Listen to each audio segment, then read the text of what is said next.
the first two laws. Rule number one, no more pornography, no more homosexuality, none of that garbage, not allowed. Berlin in the 30s, in the 20s, was the Sodom and Gomorrah of the day. They were the Las Vegas of the day. They were the Sodom and Gomorrah of the day. Homosexuality, pornography, all the bestiality, all the garbage of the world, that was the capital of the world. He outlawed it. You're no longer allowed, closed all the bars, all the gay clubs, all the production, which were all run by Jewish people, unfortunately. Second rule. What's the second rule? Second rule was, you're not allowed to charge interest. No more interest. Now you would think, why? What does he care about interest? Well, because all the people that had the money, that lent the money out, were Jews. He didn't like it. So he said no more interest. Why? Because of the high interest that the Jews charged people was so high, it ruined, it destroyed the economy in Germany.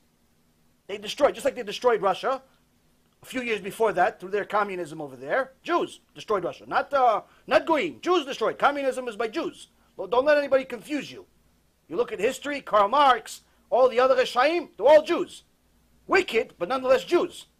He saw that the Jews are controlling the financial system and they're charging such high interest, they destroyed the German economy to the extent that by the time you arrived to go to the store to buy bread, you had to take a whole horse carriage full of money. By the time you arrived at the store, it wasn't enough. Why? Because the inflation rate was so high. The bread became so much more valuable and your money went down.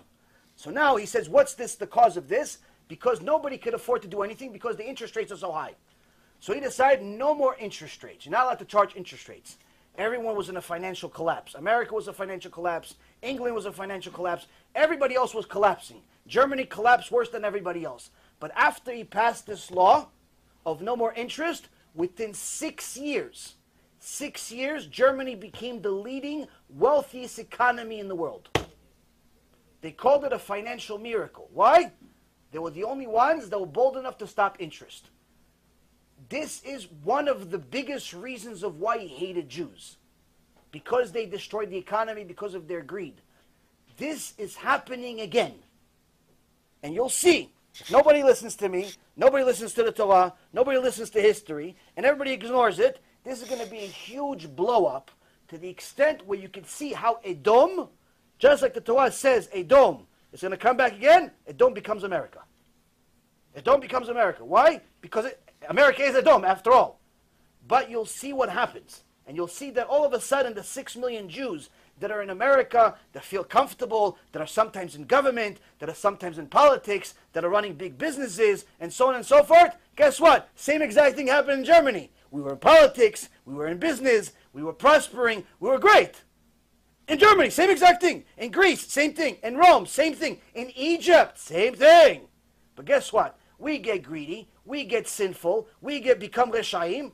What happens? Hashem says, oh, you want to be Reshaim? I'll punish you. With what? With the same goy that you wanted to become like.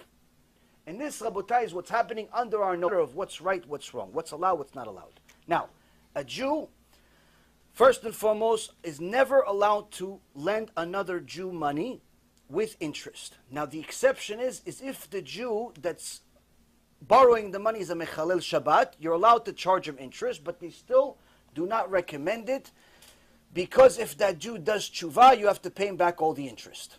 But needless to say, you're not allowed to lend the average Jew that keeps Shabbat money and charge him interest. That's rule number one. Even if you only deal with goyim, you're still not allowed to do something called usury. Usury is overcharging and lending money in such a way, or doing business in such a way where it hurts the public.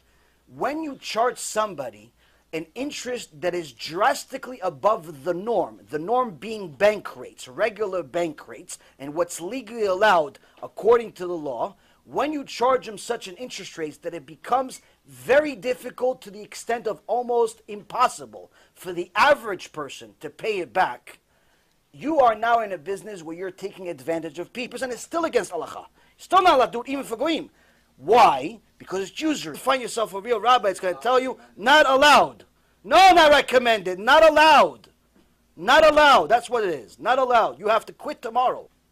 Psychopaths, mafia, but predominantly it's Orthodox Jews.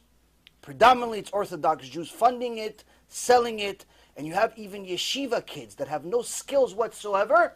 If you love Jews, you have to let people know this is going to bring an ason to Am Yisrael. It's going to bring a disaster to Am Yisrael. It's going to bring a disaster no different than the Holocaust.